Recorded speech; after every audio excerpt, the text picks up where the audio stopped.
In depth नहीं है, normal introductions हैं किसके बारे में, open foundation, pile foundation and well foundation. ठीक है, ये 3 फाउंडेशन जो हम ब्रिज के नीचे बेसिकली प्रोवाइड करते हैं, बस इन 3 की बेसिक इंट्रोडक्शंस हैं। ठीक है, ब्रिज फाउंडेशंस की। ठीक है, कौन कौन सी, open, pile and well foundation.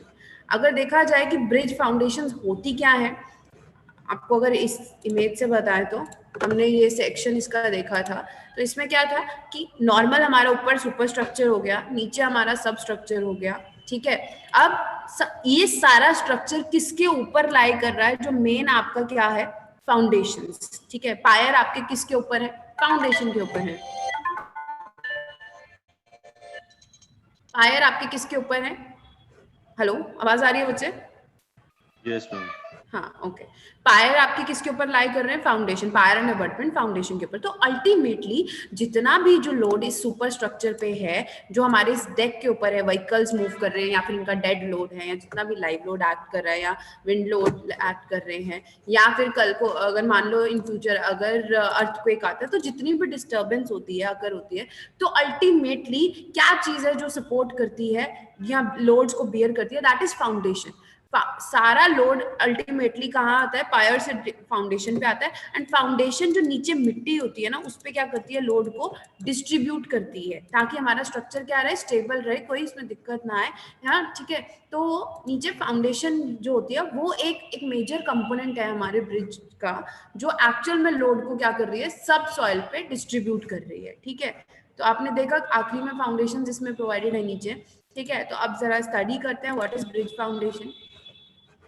ठीक है, जैसे कि अभी मैंने बताया बिल्कुल लोअर मोस्ट पार्ट है, तो ये लिखा हुआ है the lowest artificially built part of abutment, pier and other similar structure having direct contact with subsoil. अभी हमने देखा बिल्कुल आखिरी में, जैसे for example this is pier. ठीक है, पायर हमारा बिल्कुल इसके ऊपर फाउंडेशन के ऊपर रेस्ट कर रहा है। ठीक है, तो बिल्कुल लास्ट में जो एकदम लोएस्ट जो पार्ट है हमारा ब्रिज का, दैट इज फाउंडेशन, और ये बिल्कुल डायरेक्ट कांटेक्ट में है मिट्टी के साथ, सब सॉइल के साथ बिल्कुल क्या है, डायरेक्ट कांटेक्ट में है, एंड फर्दर क्या कर रहा है, ब्रिज के सुपर स्ट्रक्चर को सपोर्ट कर रहा है, उसको हम लोग क्या बोल देते हैं, ब्रिज फाउंडेशन बोल देते हैं। ठीक है,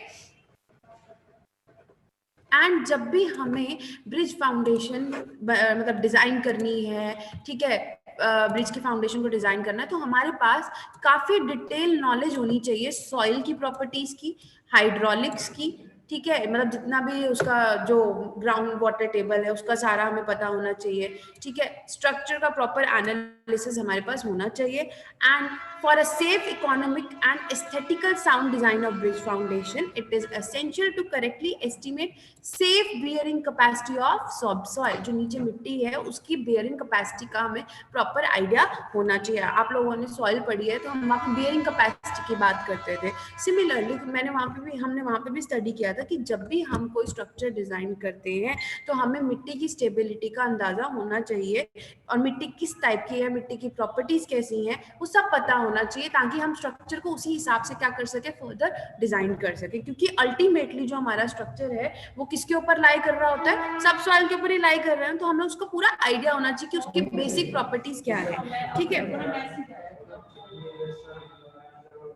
on which foundation of the bridge structure is to rest upon, total load of the structure and maximum possible depth of score। ठीक है, देखो जितना भी हमारा जो टोटल लोड है जो भी स्ट्रक्चर के ऊपर आएगा, यहाँ पे मैक्सिमम पॉसिबल डेप्थ है स्कोर की, उसका आइडिया होना चाहिए हम लोगों को। ठीक है, एंड फर्दर क्या कह रहा है, it is very difficult and expensive to rebuild the foundation, क्योंकि अल्टीमेटली हमारा जो स्ट्रक्चर है वो फाउंडेशन के ऊपर ही लाई कर रहा है, तो अगर कोई भी डिफेक्ट अगर होते हैं, कोई भी डिस्टर्बेंस होती है, बहुत ही डिफिकल्ट होता है उस फाउंडेशन को दोबारा से रीबिल्ड करना। ठीक है, therefore bridge engineer must design the foundation very carefully, क्योंकि अल्टीमेटली जितना भी लोड है वो कौन बियर करने वाला है, फाउंडेशन बियर करने वाला है। तो जो ब्रिज इंजीनियर होता है वो बहुत ही केयरफुली इस फाउंडेशन को उसको डिजाइन करना चाहिए। सारे फैक्टर्स दिमाग में रखते हो, कौन कौन से फैक्टर्स, मिट्टी किस टाइप की है, हाइड्रोलिक प्रॉपर्टीज कैसी हैं, स्कोर डेप्थ कितनी है।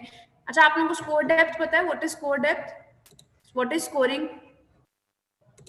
नो मैम, नहीं पता है।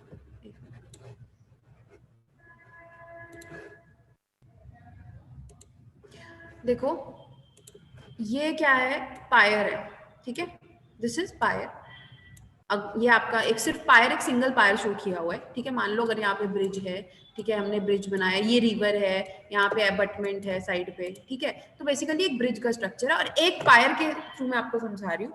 बेसिकली जब रिवर फ्लो कर हो रहा होता है, मान लो यहाँ पे रिवर फ्लो कर रहा है, ठीक है, तो क्या होता है, जब जहां पे पायर होता है ना, यहाँ पे क्या इसके आसपास पानी, आपने देखा होगा कि जहां पर भी पायर होता है, वह पानी क्या करता है, रोटेट करता है, क्योंकि ऑब्वियसली इतने हाई फ्लो पे आ रहा होता है, बीच में ये इंटरसेक्ट करेगा, तो पानी यहाँ पे इस तरह से क्या करने लग जाता है, घूमता है, ठीक है। एडीज फॉर्म होते हैं, इनको एक्चुअल में एडीज बोलते हैं, डिस्टर्बेंस अकर होती है। तो नीचे क्या होता है, ये क्या है हमारा, ये हमारा क्या है, रिवर बेड, ये रिवर का बेड है, ठीक है, जो आपका नॉर्मल रिवर बेड लेवल हो गया। अब क्या होगा, ये पानी यहाँ पर डिस्टर्बेंस अकर करती है, काफी सारी डिस्टर्बेंस, तो ये जो यहाँ पे पायर के आसपास जो मिट्टी होती है वो बाहर आ जाती है और इरोड हो जाती है। इरोड मतलब पानी के साथ ही बाहर निकल के फ्लो कर जाती है, ठीक है। सॉइल इरोजन तो पढ़ा है सबने, तो इरोजन मतलब मिट्टी यहाँ से क्या हो जाएगी, पानी के बहाव के साथ बाहर चली जाती है। इसको हम लोग क्या बोल देते हैं, स्कोरिंग बोलते हैं। क्या बोलते हैं, स्कोरिंग। समझ आया स्कोरिंग क्या हुई, हाँ कि ना, समझ आया कि नहीं, ठीक यस है। मैम। तो मिट्टी यहाँ से ये पायर है, ये बिल्कुल यहाँ पर एक सर्टेन डेप्थ तक इसको नीचे लेकर जाया जाता है ताकि ब्रिज की स्टेबिलिटी बनी रहे। अब ये मिट्टी बाहर निकल जाती है। अब मान लो कि ये वाला हमारा क्या है, HFL है, हाई फ्लड लेवल है, यहाँ कहीं, ठीक है, यहाँ तक मैक्सिमम हाई फ्लड लेवल है। ये तो आपका नॉर्मल बेड लेवल हो गया HFL से, ठीक है। तो स्कोर डेप्थ क्या है, जब HFL से जो इस पायर के बाहर या जो पहले से कोई स्ट्रक्चर बना हुआ था, हम उससे कंपेयर करते हैं, जितनी मिट्टी यहाँ से बाहर निकल के चली जाती है ना, तो HFL से लेकर जितना ये गड्ढा यहाँ पे बनेगा मिट्टी के जाने निकलने के बाद, वो हमारा क्या होता है, स्कोर डेप्थ होती है, ठीक है। क्या बोलते हैं उसको, स्कोर डेप्थ। अब स्कोर डेप्थ तो आपने समझा। अब हम कोई भी फाउंडेशन प्रोवाइड करते हैं, या for example pile foundation provide कर रहे हैं या फिर well foundation. I hope pile foundation और वेल फाउंडेशन सबको पता है, हाँ कि ना, प्लीज बोलो। वैसे भी हमने इसमें भी पढ़नी है, बट वैसे इन जनरल पता है कि क्या होती है पाइल फाउंडेशन।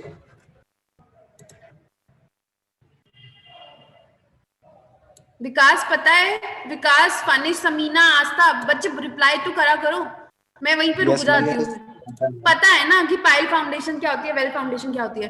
तो अब आपको पता होगा कि एक सर्टेन डेप्थ के नीचे तक हम, जब तक हमारा हार्ड स्ट्राटा नहीं आता है, हम तब तक उसको प्रोवाइड करते हैं। लेकिन एक क्राइटेरिया हमारा स्कोर डेप्थ का भी होता है, ठीक है। अगर हमें कितनी डेप्थ तक इसको नीचे लेकर जाना है, ठीक है। एक वेरी इंपॉर्टेंट टर्म आती है आप लोगों के इसी चैप्टर में, ग्रिप लेंथ, यहीं पे समझा रही हूँ, ठीक है। क्या आती है, ग्रिप लेंथ। स्कोर डेप्थ यहाँ पे समझाया, स्कोर डेप्थ तो समझे कि क्या है, जो आपका मैक्सिमम मतलब जो आपका HFL है, HFL का तो पता ही था हमें कि हाई फ्लड लेवल कहाँ तक है। जितना आपका ये पायर के साथ पे यहाँ पे मिट्टी बाहर को निकलेगी HFL से लेकर उस डेप्थ तक, उसको हम लोग क्या बोल देते हैं, मैक्सिमम स्कोर डेप्थ बोलते हैं। अब आता है एक term grip length. Grip length का क्या मतलब है कि मान लो यहाँ तक तो हमारी स्कोर डेप्थ हो गई, ये पूरी क्या हो गई, यहाँ तक स्कोर डेप्थ हो गई, ठीक है, क्योंकि यहाँ से मिट्टी बाहर निकल के जा रही है। अब आप यहाँ तक तो फाउंडेशन प्रोवाइड नहीं करने वाले ना, फॉर एग्जांपल अगर हम पाइल फाउंडेशन, तो यहाँ तक नहीं करोगे, आप इससे नीचे तक लेकर जाओगे ताकि स्टेबिलिटी बनी रहे और ये जो पायर है ये यहाँ से ओवरटर्न ना हो जाए, ब्रिज कोलैप्स ना हो जाए, क्योंकि अल्टीमेटली हमारे ब्रिज का जो भी यहाँ पे इसके ऊपर पायर कैप आ जाएगी, ठीक है, जो भी आप प्रोवाइड कर रहे हो, ठीक है। तो अल्टीमेटली सारा इसके ऊपर है। अगर यहाँ तक ही डेप्थ होती, मान लो स्कोर डेप्थ तक ही डेप्थ होती, तो ये तो गिर जाता, ओवरटर्न कर जाता, स्टेबल ना होता। तो हम लोग क्या करते हैं, हम इस पायर को स्कोर डेप्थ से भी नीचे लेकर जाते हैं। कितना times, 1/3 time off score depth, ठीक है।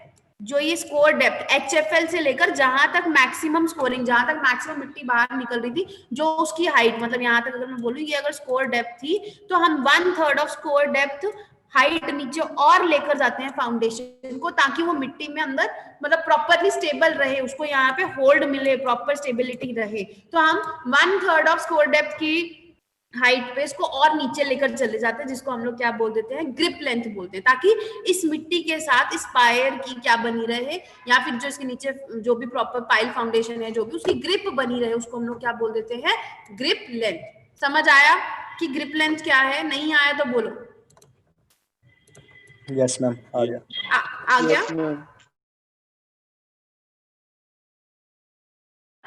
फाउंड क्या काम है, मैं आपको ग्रिप लेंथ की डेफिनेशन जो हमारी IRC प्रोवाइड करती है मैं वो भी बता देती हूँ। IRC के अकॉर्डिंग ग्रिप लेंथ क्या होती है? Unless the foundation are rested on rock, या कह रहा है या तो अगर आपकी फाउंडेशन रॉक के ऊपर है, ठीक है, proper grip length below the maximum score level must be provided. क्या कह रहा है? मैक्सिमम स्कोर लेवल के नीचे, अभी मैंने आपको दिखाया था, अगर ये पायर है, मान लो यहाँ तक हमारा मतलब ये यहाँ तक मैक्सिमम स्कोर लेवल आ रहा है, ठीक है, मैंने इसको MSL से लिख दिया, ठीक है, मैक्सिमम स्कोर लेवल यहाँ तक आ रहा है, यहाँ पे आपका कहीं HFL है, ठीक है, तो ये आपका मैक्सिमम स्कोर लेवल हो गया। क्या बोल रहा है? Proper grip length below maximum score level must be provided, मतलब यहाँ ये जो पाइल है, पाइल फाउंडेशन है, ये इससे नीचे जानी चाहिए मैक्सिमम स्कोर लेवल से, ठीक है। अब क्या कह रहा है? एज पर IRC, ठीक है, IRC क्या कहता है? मिनिमम रिक्वायर्ड ग्रिप लेंथ कितनी होनी चाहिए? 1/3 द मैक्सिमम स्कोर डेप्थ, ठीक है, जितनी भी ये मैक्सिमम स्कोर डेप्थ है, ये पूरी डेप्थ या इसका 1/3 होना चाहिए, ठीक है, नीचे इतना एक्स्ट्रा पाइल नीचे जानी चाहिए। या फिर किस केस में था ये? ब्रिज रोड्स के लिए, रोड ब्रिजेस के लिए था। अगर रेलवे की बात करें, रेलवे में कितना होता है? 1/2 ऑफ मैक्सिमम स्कोर डेप्थ, ठीक है, रेलवे ब्रिजेस की। तो एडवांटेज क्या है grip length provide? Sure the stability under heavy flood condition. अगर काफी ज्यादा पानी फ्लो हो जाता है, ज्यादा मतलब पानी ज्यादा हो जाता है, रेनफॉल ज्यादा है, फ्लड कंडीशंस प्रिवेल करती है, तो ये उसको क्या प्रोवाइड करती है? ग्रिप लेंथ क्या प्रोवाइड करती है? स्टेबिलिटी प्रोवाइड करती है। तो समझ आया कि ग्रिप लेंथ क्या है? डेफिनेशन भी समझ आई? बोलो। Yes ma'am. चलो नेक्स्ट देखते हैं। अब तो हमने ये स्टडी किया था नॉर्मल ब्रिज फाउंडेशन का पर्पस क्या है, अभी एक आपको मैंने ग्रिप लेंथ बताया। अब फंक्शन क्या होंगे ब्रिज फाउंडेशन के, आप लोग खुद बताइए थोड़ा। मेन अभी आपको पता है आखिरी में लोड डिस्ट्रीब्यूट कर रहा है, स्टेबिलिटी भी वही प्रोवाइड कर रहा है, और फंक्शंस क्या क्या होंगे खुद भी बताओ। ओवरटर्निंग को प्रोवाइड करता है। बिल्कुल सही, ओवरटर्निंग को प्रिवेंट करेगा। चलिए देखते हैं यहाँ पे एज अ सिविल इंजीनियर। बिल्कुल सही, ठीक है, मेन यही चीजें हैं, ओवरटर्निंग को प्रिवेंट करेगा और जो अनइक्वल सेटलमेंट हो जाती है उसको भी प्रिवेंट करेगा। क्योंकि देखो अगर हमने डायरेक्ट पायर लगाए होते, फाउंडेशन ना होती, ठीक है, अभी आपने देखा पानी के फ्लो से इसके यहाँ पे इन पे इफेक्ट पड़ेगा, इसकी स्टेबिलिटी, स्कोरिंग होती है, मिट्टी बह जाएगी, तो ये स्टेबिलिटी नहीं रहेगी। And for example number of हम लोगों ने यहाँ पे पायर प्रोवाइड किए, आपने देखा अभी तक जितने भी डिजाइन, काफी सारे पायर्स अबटमेंट प्रोवाइड होते हैं, तो हमें क्या चाहिए? स्टेबिलिटी चाहिए। तो हम सेम लेवल पे सबको यहाँ पे क्या प्रोवाइड करेंगे? फाउंडेशन प्रोवाइड करेंगे नीचे, ताकि जो अनइक्वल, मतलब ये इनकी जो सेटलमेंट है अनइक्वल सेटलमेंट ना हो। ये ना हो कि एक पे इतना लोड लगे, इक्वल डिस्ट्रीब्यूट होना चाहिए लोड, नीचे इसको स्ट्रॉन्ग बेस मिलना चाहिए। ऐसा नहीं होना चाहिए कि यहाँ पे प्रॉपर मतलब सेम कंडीशंस नहीं बनी फाउंडेशन की, तो ये क्या हो जाएगा? ये चीज ज्यादा नीचे धस गई तो ओवरऑल स्टेबिलिटी नहीं आएगी, क्रैक्स आ जाएंगे इस कंडीशन में, ब्रिज पूरा कोलैप्स भी हो सकता है। तो हम नहीं चाहते कि एक फाउंडेशन के रिस्पेक्ट पे या फिर एक पायर के रिस्पेक्टिवली कोई दूसरी साइड क्या हो जाए, थोड़ी नीचे को सेटल हो जाए, क्योंकि उस केस में क्या होएगा? पूरा ब्रिज हमारा क्या कर जाएगा? कोलैप्स कर जाएगा। तो उस केस में हम लोग क्या प्रोवाइड करते हैं नीचे, मतलब फाउंडेशन प्रोवाइड करते हैं, तो ताकि मतलब अनइक्वल सेटलमेंट ऑफ सबसॉइल ना हो, ठीक है, या फिर किसी ब्रिज के सुपर स्ट्रक्चर की कोई अनइक्वल सेटलमेंट ना हो, ठीक है, और उसकी वजह से क्या हो सकता है? पूरा ब्रिज भी हमारा कोलैप्स हो सकता है, डैमेज भी हो सकता है। और क्या function? To transmit the stresses within safe bearing capacity of soil. जो स्ट्रेसेस ट्रांसमिट हो रहे हैं नीचे सब सॉइल तक या फिर रॉक स्ट्राटा तक, वो बिल्कुल सेफ लिमिट में ही ट्रांसमिट होते हैं, ठीक है, फाउंडेशन की मदद से, ठीक है। और अगर देखें क्या प्रिवेंट करता है? टिल्टिंग एंड ओवरटर्निंग को भी प्रिवेंट करता है। अभी मैंने आपको बताया था, इसको अगर नीचे बेस मिल जाएगा, स्ट्रॉन्ग बेस मिल जाएगा, वाटर फ्लो भी आएगा, तो ये ओवरटर्निंग को क्या करेगा? पायर्स क्या करेंगे? रेजिस्ट करेंगे, तो ओवरऑल क्या बनी रहेगी? स्टेबिलिटी बनी रहेगी। फर्दर एक और थर्ड पॉइंट क्या है? To provide a level and firm base of construction pier. अभी मैंने बोला कि अगर हम पायर डायरेक्टली प्रोवाइड कर देंगे, नीचे कोई बेस नहीं होगा, तो हमारी स्टेबिलिटी नहीं रहेगी। तो फर्म बेस, एकदम फर्म मतलब एकदम स्टेबल, ये चीज हमारा जो पायर है वो एकदम स्टेबल रहे, उसलिए भी हम लोग क्या बनाते हैं? फाउंडेशन बनाते हैं, ठीक है। In the case of flood scoring will occur. अभी हमने देखा स्कोरिंग क्या होती है, जब वो कह रहा है जब फ्लड आते हैं तो स्कोरिंग होती है, ठीक है। तो उस टाइम पे पॉसिबिलिटी क्या होती है, सॉइल के स्लिप करने की पॉसिबिलिटी होती है, या फिर स्कोरिंग बिलो पायर्स या फिर अबटमेंट होने के चांसेस होते हैं। मिट्टी बह जाती है पानी के साथ, या फिर स्कोरिंग होएगी पायर के आसपास या फिर अबटमेंट के आसपास। इस सब को प्रिवेंट करने के लिए हम लोग क्या प्रोवाइड कर देते हैं, एक सफिशिएंट डेप्थ कि हम लोग नीचे क्या प्रोवाइड कर देते हैं, फाउंडेशन वहां तक ले जाते हैं, उससे नीचे जिस मिनिमम अभी आपको दिखाया था मैक्सिमम स्कोर डेप्थ से नीचे लेकर जाते हैं, जिसको हम लोग क्या बोलते हैं, ग्रिप लेंथ बोलते हैं, हम वो प्रोवाइड कर देते हैं, ठीक है। और एक और फंक्शन क्या है, to provide stability to the bridge on whole. Main काम है स्टेबिलिटी प्रोवाइड करना है फाउंडेशन का, तो पूरी स्टेबिलिटी प्रोवाइड करता है, ठीक है। और थर्ड आखिरी फंक्शन क्या है, soil sample has B invariably tested in laboratory। हमने पढ़े थे ना जितने भी टेस्ट सॉइल के, वो क्या कह रहा है कि कंस्ट्रक्शन करने से पहले हमें सारी जो भी सॉइल सैंपल है साइट की उसको टेस्ट करना चाहिए, ठीक है। अब उसके ऊपर डिपेंड करता है बेस्ड ऑन टेस्ट रिजल्ट्स, ठीक है। हम लोग क्या करते हैं, प्रॉपर डिजाइन प्रोसीजर ऑप्ट करते हैं कि किस तरह की मिट्टी है, कैसा बिहेवियर शो करेगी मिट्टी। देन हम लोग फाइनली डिसाइड करते हैं कि हमें किस तरह की फाउंडेशन वहां पे प्रोवाइड करनी है। अगर सॉफ्ट मिट्टी होगी तो हम किस तरह की प्रोवाइड करेंगे फाउंडेशन, कोई बताएगा? Deep foundation. बिल्कुल सही, डीप फाउंडेशन प्रोवाइड करेंगे, ठीक है। और एग्जांपल में जैसे कि कौन कौन सी हो गई डीप फाउंडेशन में? पाइल फाउंडेशन और वेल फाउंडेशन।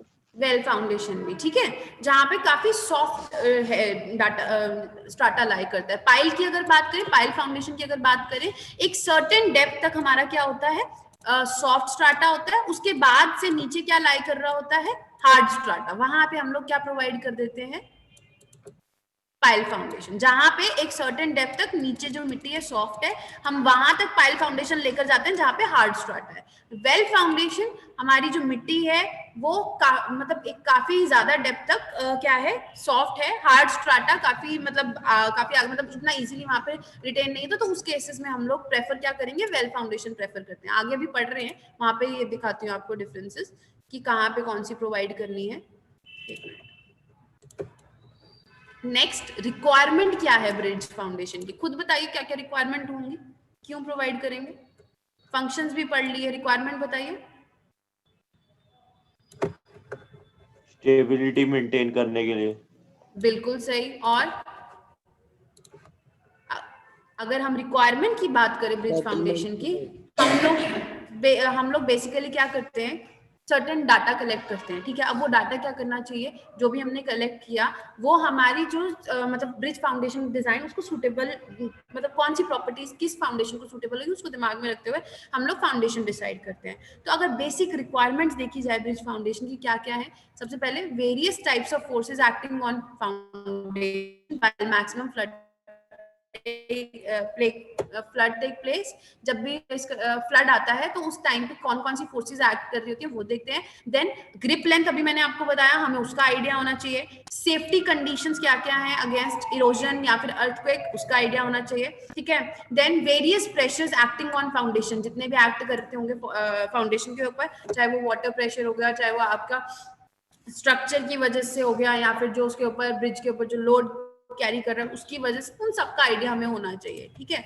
और maximum and normal depth off score क्या है उसका आइडिया होना चाहिए at the time of flood, and normal time पे भी हमें क्या मैक्सिमम स्कोर डेप्थ रहती है उसका आइडिया होना चाहिए, ठीक है। एंड HFL कितना आता है, मैक्सिमम फ्लड कितना रहता है उस टाइम पे लेवल, उसका भी हमें आइडिया होना चाहिए, ठीक है। Determination of soil bearing capacity, basically bridge foundation design करने के टाइम पे कौन कौन सी चीजें हमें पता होनी चाहिए, ये वो है, ठीक है, क्या रिक्वायरमेंट्स होनी चाहिए, ठीक है। Determination of soil bearing capacity, मिट्टी की बियरिंग कैपेसिटी कैसी है वो पता होना चाहिए। फोर्सेस कौन कौन सी एक्ट करेंगे फाउंडेशन के ऊपर वो पता होना चाहिए। Settlement of any component, stability with in the permissible limit, हमें मिट्टी की स्टेबिलिटी, ठीक है, वो सेटलमेंट क्राइटेरियाज क्या क्या वो सब आइडिया होना चाहिए। अर्थक्वेक हो गया, वेलोसिटी, एक्सेलरेशन, इंटेंसिटी उस अर्थक्वेक की, ठीक है, वो सब पूरा हमारे पास डाटा अवेल होना चाहिए। उस सब चीजों को दिमाग में रखते हुए हम लोग ब्रिज फाउंडेशन क्या करते हैं, डिजाइन करते हैं, ठीक है। इसमें ये चीजें क्लियर है? Yes ma'am. चलिए आगे अगर देखें, देखो फाउंडेशंस तो बहुत सारी टाइप की हैं, ठीक है। अगर आप ब्रिज फाउंडेशन की बात करो, ओपन एंड स्प्रेड फाउंडेशन हो गया, पाइल फाउंडेशन हो गया, well foundation, raft foundation, inverted arc foundation, grillage foundation, कैसन फाउंडेशन। लेकिन जो आपको स्टडी करनी है वो सिर्फ ये 3 है। कौन कौन सी? Open, pile and well foundation, ठीक है। ये बाकी हमारे सिलेबस में नहीं है ब्रिज के लिए। ब्रिज के लिए मेन यही होती है, तो इसीलिए आपके सिलेबस में इतनी ही है, ठीक है। आगे चलिए जरा देखते हैं, आप स्टडी करते हैं ओपन फाउंडेशन और ये है क्या है। देखो अगर ओपन फाउंडेशन की बच्चे बात करें हम लोग, ठीक है, this type of foundation is constructed in open excavations. क्या करते हैं हम? एक ओपन एक्सकवेशन कर देते हैं, ठीक है। एक्सकवेशन तो समझते हो ना सब? Yes ma'am. By increasing the area at the base of the structure. जहां पे भी फाउंडेशन प्रोवाइड करनी है वहां पे क्या करेंगे? मिट्टी बाहर निकालेंगे, जहां पे भी उसका बेस प्रोवाइड करना है स्ट्रक्चर का, ठीक है। हम वो जो नॉर्मल कैसे मतलब ऑफसेट्स वगैरह लगा के उसको साइड में सपोर्ट करके मिट्टी वगैरह बाहर निकालेंगे, ठीक है। अब इसको स्प्रेड फाउंडेशन भी बोल देते हैं हम लोग, ठीक है। और ये टाइप की जो फाउंडेशन होती है शैलो फाउंडेशन। शैलो फाउंडेशन तो आपको पता है ना, जिसकी जो मतलब विड्थ होती है ज्यादा होती है in comparison to its depth. और शैलो फाउंडेशन हम लोग कहाँ पे प्रोवाइड करते हैं बताओ? जहाँ सॉइल हार्ड है। हाँ बिल्कुल सही, ठीक है। तो ये वाली जो फाउंडेशन है ये काफी कॉमन फाउंडेशन है, ब्रिज फाउंडेशन है, जहां पे आपको पता है आपका जो स्ट्राटा थोड़ा क्या होगा, सर्टेन डेप्थ पे जाते ही थोड़ा हार्ड स्ट्राटा शुरू हो जाएगा, हम वहां पे प्रोवाइड कर देते हैं, ठीक है। अगर इसकी बात करें, ये कहाँ पे प्रैक्टिस होती है? जहां पे मैक्सिमम डेप्थ हम लोगों को 5 मीटर तक लेकर जानी थी, बस वहीं पे हमें प्रोवाइड करनी होती है, ठीक है। अगर आप इसको यहाँ पे देखो, ये जैसे डायग्राम शो कर रखा है, ठीक है। इसमें क्या कर रखा है, मतलब ऑब्वियसली 1 से 2 मीटर तक यहाँ पे मिट्टी को, ये आपका एग्जिस्टिंग रिवर बेड है, ठीक है। 1 से 2 मीटर 1 से 2 मीटर तक हम लोगों ने जहाँ पे ये पूरा बेस प्रोवाइड करना था, ठीक है, सर्टेन साइड्स छोड़ के हम लोगों ने यहाँ पे क्या करते हैं, मिट्टी बाहर निकालते हैं, ठीक है। यहाँ पे हम लोग फाउंडेशन प्रोवाइड करते हैं। देन यहाँ पे आपका ये मशीनरी पायर स्टेप्ड फॉर्म में इन्होंने शो कर रखा है। देन ऊपर इसी के ऊपर से, रिवर बेड के ऊपर से जितनी भी स्लोप पे इसको प्रोवाइड करना है, कंस्ट्रक्शन शुरू कर देते हैं, ठीक है। तो it is just a basic introduction आप लोगों को इसमें देनी है, कोई ज्यादा आपको इसमें डिजाइन कंसीडर्स नहीं पढ़ने हैं, ठीक है। मेथड ऑफ कंस्ट्रक्शन अगर देखें क्या होता है इसमें, for the construction of spread foundation सबसे फर्स्ट पॉइंट हमारा क्या आता है, trench is excavated to the calculated width and the depth. जितना भी अभी मैंने आपको दिखाया, जैसे कि जितनी भी आपको यहाँ पे जितनी भी इसकी विड्थ या फिर जितनी भी इसकी डेप्थ में आपको फाउंडेशन प्रोवाइड करनी है, उसके हिसाब से हम लोग क्या कर देते हैं, एक ट्रेंच एक्सकवेट करते हैं, तो मिट्टी बाहर निकालेंगे, ठीक है। और उसके बाद क्या कह रहा है, सेकंड स्टेप क्या कह रहा है, the bottom of trench is well rumped and level. उसके बाद यहाँ पे आप प्रॉपर इसको लेवलिंग करोगे, रैमिंग एक्शन करोगे, ताकि एकदम जो ये क्या हो जाए, बिल्कुल सेम लेवल पे ये आ जाए, एकदम स्मूथ और फ्लैट सरफेस बन जाए, ठीक है। मिट्टी बाहर निकालोगे ऑब्वियसली अनइवननेस होगी ना, लेकिन हम फिर इसके बाद क्या करते हैं, रैमिंग करते हैं, लेवलिंग करते हैं, ताकि लेवल बिल्कुल बराबर है। फिर उसके बाद क्या कह रहा है, थर्ड स्टेप क्या कह रहा है, then a layer of cement और lime concrete is sufficient thickness is laid. सबसे पहले तो यहाँ पे लाइम और सफिशिएंट थिकनेस में आप या तो सीमेंट कंक्रीट का मिक्सचर इसके ऊपर डाल दोगे, लेड कर दोगे, ठीक है। क्यों करोगे बताएगा कोई, व्हाट इज द नेसेसरी, क्यों करेंगे सीमेंट और लाइम का, बताओ।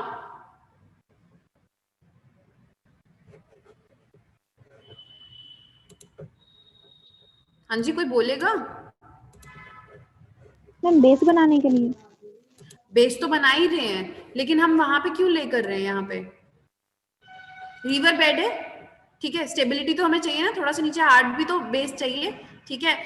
एंड मोर ओवर मतलब इसको प्रॉपर एक हार्ड सरफेस चाहिए ना। अभी अगर देखा जाए यहाँ पे, तो सबसे पहले आप करते हो एकदम लीन कंक्रीट, पहले इसके ऊपर स्प्रेड करते हो, ठीक है। देन उसके बाद क्या करते हो, देन आपका जितना रिक्वायर्ड विड्थ है ना इसकी फाउंडेशन की, देन आप उसमें आप क्या करते हो, अगर आपको स्टेबिलिटी ज्यादा चाहिए, फिर आप उसके ऊपर क्या कर देते हो, रीइंफोर्स्ड मतलब सरिये वगैरह प्रॉपर प्रोवाइड करके, ठीक है। देन उसके अंदर सीमेंट कंक्रीट हम लोग पोर करते हैं एकदम हार्ड बेस बनाने के लिए, ठीक है।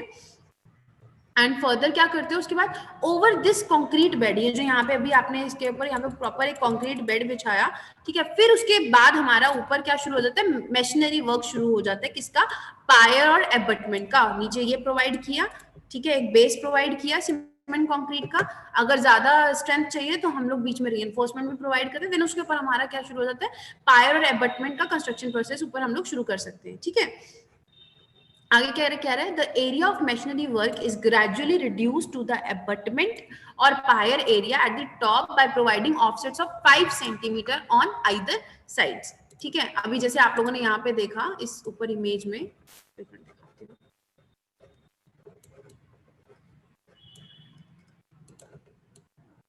जैसे यहाँ पे देख रहे हो, यहाँ पे आपने ये प्रोवाइड करना शुरू किया, देन आप दोनों साइड से आप लोग इसको क्या करते जाते हो, इसको स्पेसिंग छोड़ते हुए इसको टॉप तक लेकर जाते हो, जहां से आपको इसका पायर एक्चुअली प्रोवाइड करना है। देन जो भी स्लोप आपको प्रोवाइड करनी है पायर की, आप उस हिसाब से आप इसकी शेप प्रोवाइड कर देते हो, ठीक है।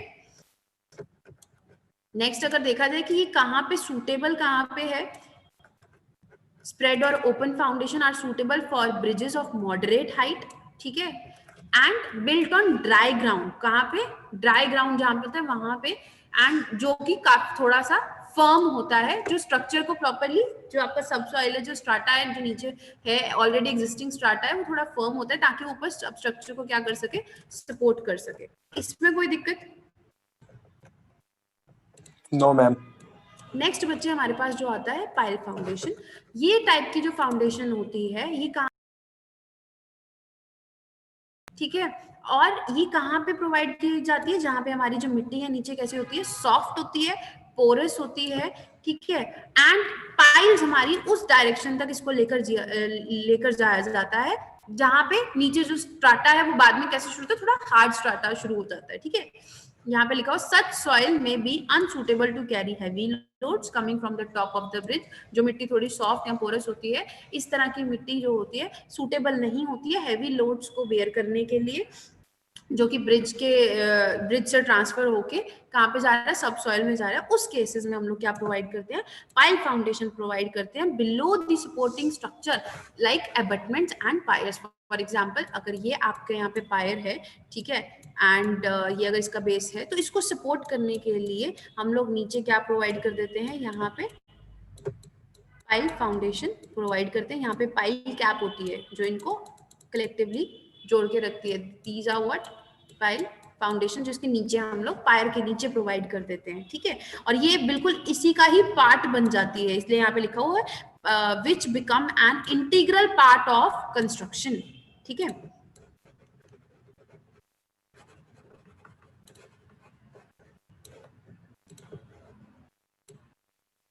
नेक्स्ट अगर देखें, for constructing a pile foundation piles are driven to a hard base, अभी मैंने आपको बताया था अगर कहाँ तक लेकर जाया जाता है पाइल्स को, जहाँ पे हार्ड बेस शुरू हो जाता है। अच्छा, मैंने आप लोगों को ग्रुप में आज 2 वीडियो शेयर करी, किस किसने देखी किसी ने अभी तक? Yes ma'am. वो क्या है समीना बताओ, उसमें क्या था? मैम वो फाइल की ड्रिवन कर रहे थे कि कैसे होती है, जैसे एक वाइब्रेशन से होती है, एक इम्पैक्ट से होती है।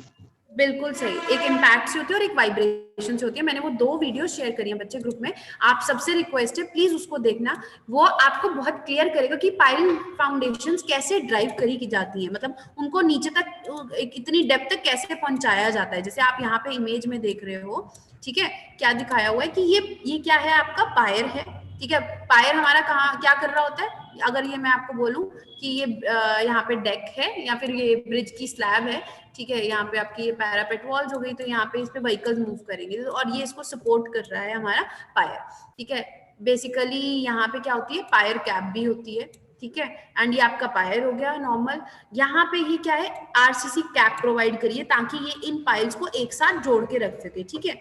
ये पाइप नीचे यहाँ तक हार्ड बेस तक प्रोवाइड करी हुई है। फॉर एग्जांपल अगर यहाँ पे सॉफ्ट मिट्टी है सारी, यहाँ से हार्ड बेस शुरू हो रहा है, तो पाइल्स कहाँ तक प्रोवाइडेड होंगी, एक सर्टेन डेप्थ तक यहाँ तक प्रोवाइडेड होंगी जहाँ पे हार्ड स्ट्रट है। काम क्या है, जो भी लोड इस ब्रिज का होगा, ठीक है, वो इस पायर पे जाएगा, पायर से इस यहाँ तक जाएगा आरसीसी कैप, एंड ये फर्दर इन सब में इक्वली लोड डिस्ट्रीब्यूट होके नीचे ग्राउंड तक डिस्ट्रीब्यूट हो जाता है, ठीक है।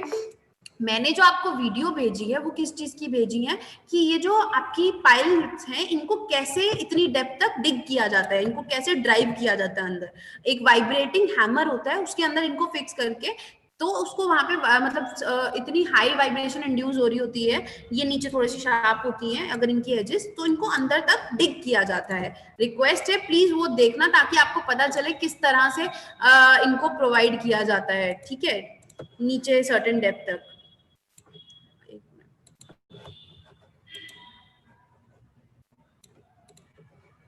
ये देखो, ये आपको इस तरह से आपकी पाल फाउंडेशन आपको कुछ दिखेंगी। इमेज देख रहे हैं आप? ये तो नॉर्मल है, ये तो नॉर्मल अगर हम आरसीसी वगैरह की कंस्ट्रक्ट कर रहे हैं, ठीक है। कुछ पाइल्स होती हैं वो शीट पाइल्स होती हैं, ठीक है, हेक्सागोनल शेप में होती हैं, लंबी लंबी शीट पाइल्स होती हैं, तो वो आपकी वाइब्रेटिंग हैमर से ड्राइव करी जाती है। मैंने आपको उसकी भी वीडियोस भेजी हैं, प्लीज उसको जरूर देखना।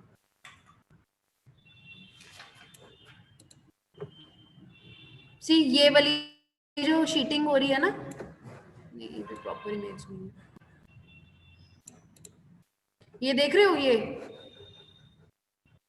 इस तरह की मशीनरी होती है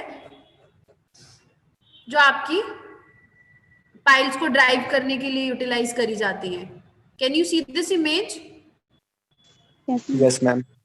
ये वाली इस तरह की मशीनरीज होती हैं जो आपकी ये पाइल्स को ड्राइव करने के लिए यूज करी जाती है। अब इसमें भी दो टाइप के फंक्शंस होते हैं, हैमर सिस्टम होता है और एक वाइब्रेटिंग सिस्टम होता है। हैमर सिस्टम में क्या होता है, एक हैमर इस पे स्ट्राइक कर रहा होता है और वो इसको अंदर डिग कर रहा होता है, ठीक है।